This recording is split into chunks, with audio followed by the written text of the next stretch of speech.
we have ourselves a very nice Charvel on the bench, whatever I'll say, Charvel. Grover tuners, maple neck, locking head, which I hate. The neck is relatively dirty, but the owner wants to keep it like that to show playability. The body is a brilliant purple colour with a single knob and a single selector switch. DiMarzio pickups front and back. The front pickup is completely different from the back pickup in sound and tone. You would be hard placed to pick up. This is called a SoCal, S-O-C-A-L, a SoCal Charvel, and they're pretty hard to pick up now, around £1,000. Now this one has come to me because the neck is not quite right. He's not getting the action he wants, and I'm going to look into that now to see what it is. It was made in 2008, in December 2008, and I know the name of the man who made it, so I'll find that out and put that on the screen. But let's get into this and see why the neck's not behaving the way it should be. The first thing we're going to do is check the straightness of the neck. And as you see, there's a tiny gap at that fret, but it's touching the middle. But at the end, there's another tiny gap. To straighten this neck, we have to go in there, but it worries me because it usually should be there. That's where the problem is. And if a normal truss rod, you just unloosen it and it'll drop down a bit. But why has it got... Well, we'll worry about that. We'll get the neck is to the way I like it, and then we'll worry about that and see what happens. As you know, I've mentioned before that I have a little bit of trouble with the focus on my camera, but I think one of the reasons why I have focused with the problems with the camera is I have too much clutter on the bench and it's focusing all around it. But also I use a yoga mat which has got indentations on it, so it's possible the camera's focusing on the indentations and not the thing I want it to see. So I'm going to take away the yoga mat in one of these shots, so don't be surprised if it turns out to be a white bed sheet behind it. Right, I have to take the neck off to adjust the truss rod, which is silly, just silly. I know, probably some people out there like it, but it's just silly when you can do it up there. And the reason you can't do it at the other end is because they got the locking nuts, which I hate, because I don't like the fact that the string is on metal. You'll see it whenever I go to do it. If I had my way, I would rip that locking nut off and put a nice bone nut on. But this is not my guitar. It's a lovely guitar. Wish it was my guitar. Maybe if I don't give it back to the owner, he wouldn't even notice. Oh, right. Like. Right. You can come away, and there's the... Okay, will it get in focus? Yeah, because there's not a lot of clutter behind. That's how you adjust a truss rod. Right, we'll put the body... You can buy these bodies, by the way, without any furniture on them for 280 quid. Charvel bodies. Carvel. I'll have to say... I think it's Carvel. I'm going to say Carvel, and if I'm wrong, I'm wrong. Right. They're very famous for their necks. Everybody loves their necks. And I can understand why.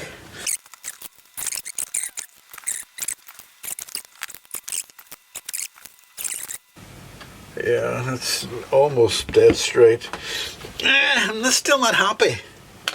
Let me look at it and give it a good... Actually, yeah, I am happy now. Okay, now put it back together. Imagine having to take your neck off, your strings off, and just to adjust the truss rod. The man who made this, or did the final inspection, was Jay Valesco. and the date.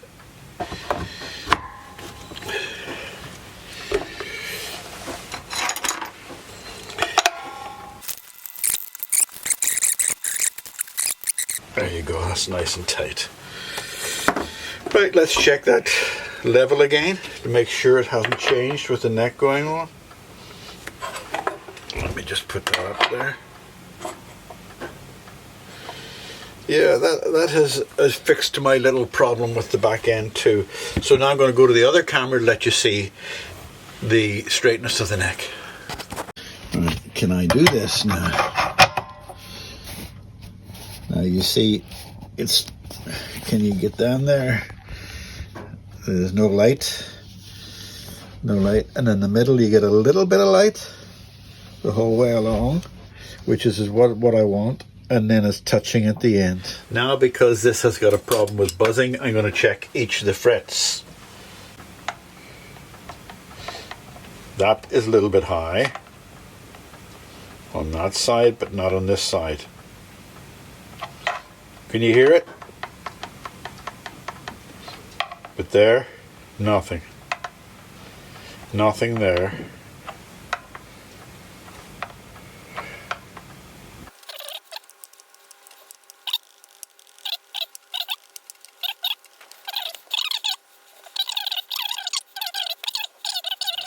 When I become rich, I think it's a little bit old to become rich now, but when I become rich, I'm going to buy a proper block sander. At the moment, I'm using 600 sandpaper on that part rather than the whole length, just that part, and I'm going to go round. 600 is higher than I would normally use when I'm polishing frets, but I want to take some of the fret metal off, so I'm going round because the neck has got a slight angle to it, and also I can then determine what part of this I'm using.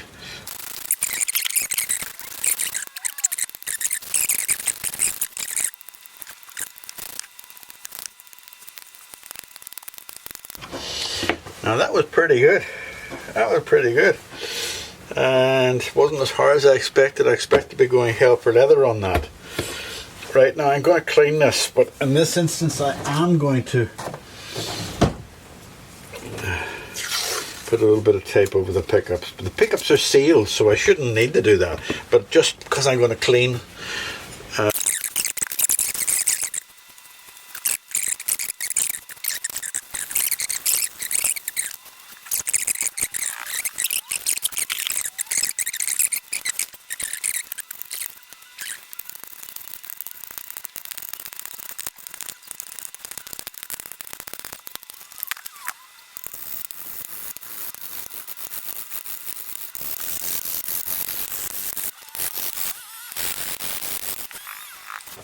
Okay, we're going to check the fret leveling again. Tedious job, but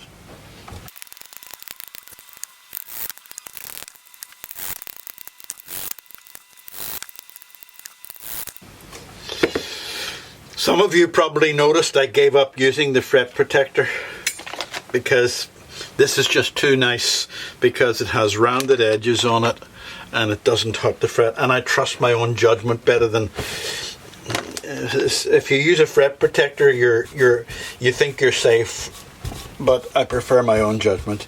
And you'll see there that I went over it twice with the crowning fret tool, the crowning tool, because I'm not going crazy on the crowning. It doesn't need an awful lot taken off it, and I did it very light the first time.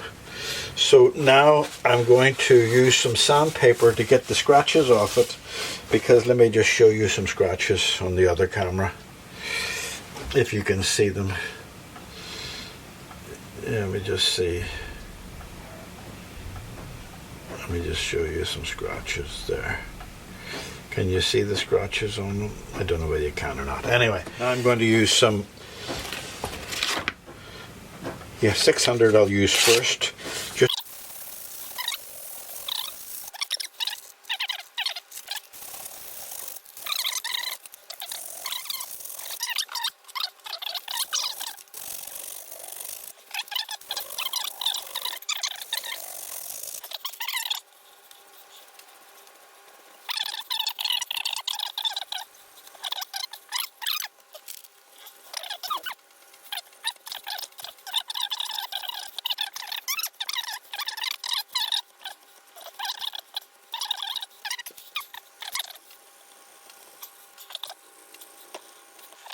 then they're all nice and shiny. And now my favorite part, lemon juice. Lemon juice.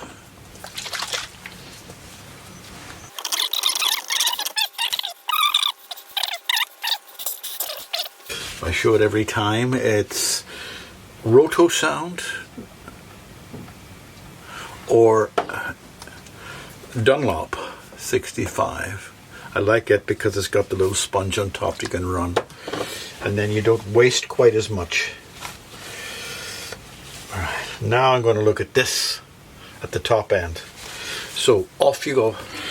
I think I may have mentioned only 7 or 8 times during this video how much I hate these locking nuts at the top of guitars.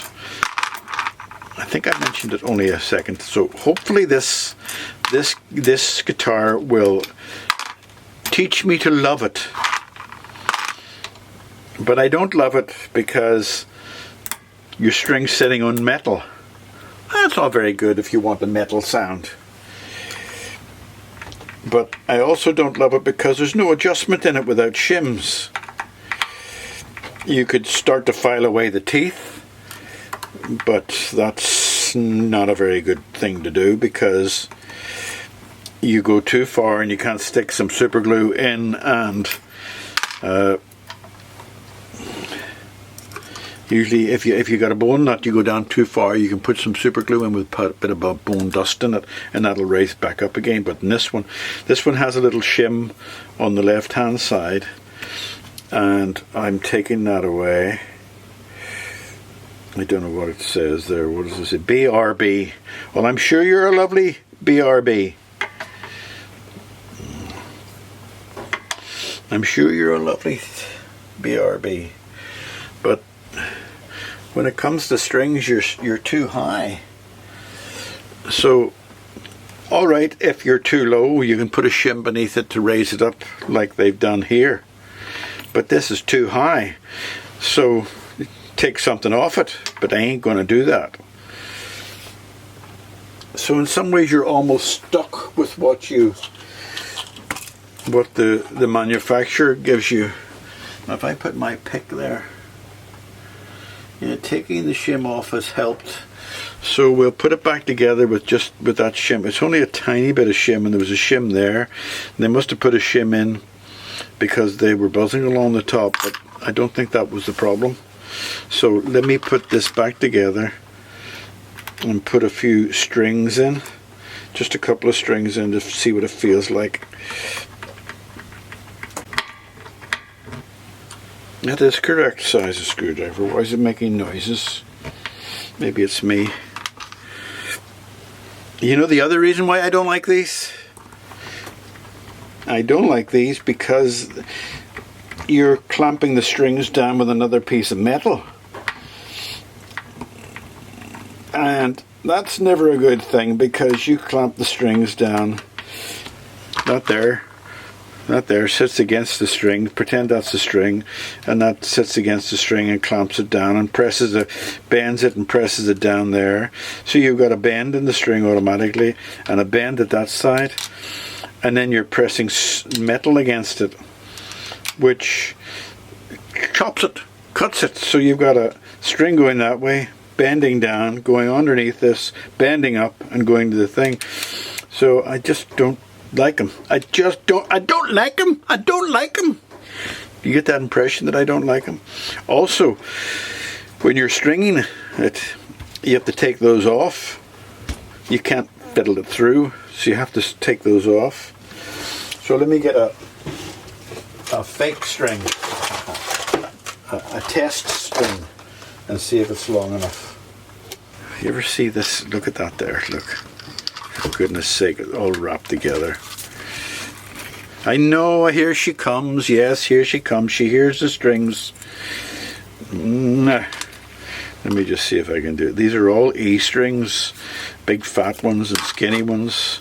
I need a better way to organize my strings. These are spare strings. Maybe I should just throw them out. But Every now and then I need a little string to do something. Let's just see if I can. Doesn't matter what string I use. Sorry, Georgie girl. This is exciting to you, isn't it? It's not exciting to me. It's a pain in the ass to me. Alright. There you go. You play. So I'm going to put a string in. The thing is, you got to... Also with this kind of and the Floyd Rhodes thing, you have to cut your string to put it in at the other end. So you cut your string. I don't get the point of it. I don't get the point of it. I don't like it. You have not encouraged me to love it.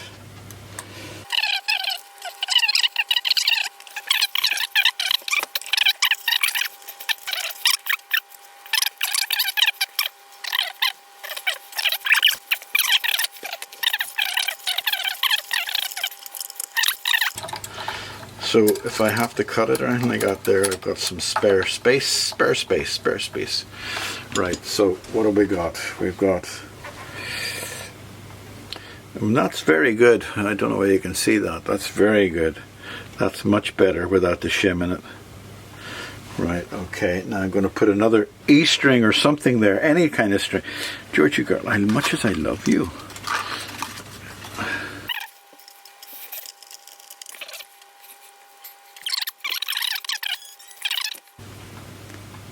You know, it's actually very good, but I know the owner wants really good action on the guitar, so I'm looking for maybe a hair. I'm going to leave it. I'm going to leave it, and that's just a hair's breadth. But you can see where I make my complaints, can't you? Because when I put that in to clamp the string down, it presses down there and it presses down there. But the other thing is too that these strings stretch over time. So especially at the very beginning, you have to stretch them to get them to fit. What's happening? Do you want love? Is that what you're saying? Do you want love? Oh yes, she wants love. And you know something? She's going to get love. All I've done since you were away is I put a new set of strings on. I haven't tightened the locking nuts down on the locking nut head, but I've lowered the Floyd Rose as low as I possibly can, and now I'm going to try to set the strings to their minimal height. So I'll move the camera. I'm going to tune this, and I do expect it to buzz because it cannot get any lower down to this end. At the nut end, it's as low as that locking nut will allow me.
I'm not going to get a better action than that because it'll buzz, but I could get a slightly better action if I was able to bring that locking nut down a bit.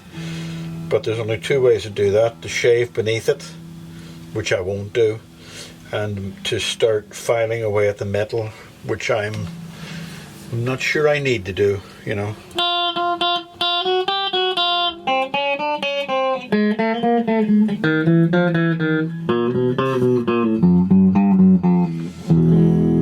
Actually, what I'm going to do, I'm going to get the owner to come down and play it. I think that might be the best way.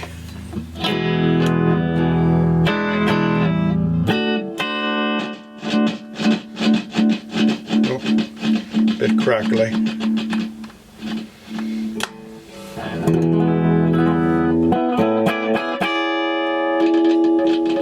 It's a bit crackly as well. Put a little bit of tumen on the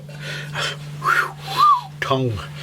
Put a little bit of WD-40 in them. Call the owner, get him to come and play it, and then we'll adjust it for him.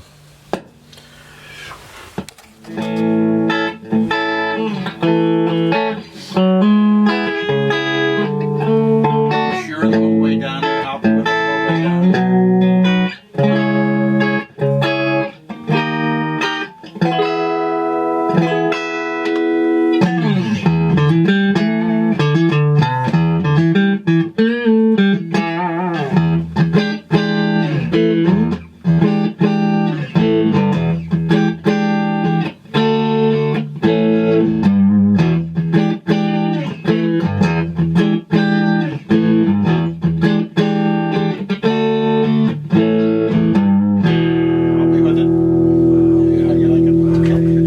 What about this? Put a little bit of this on.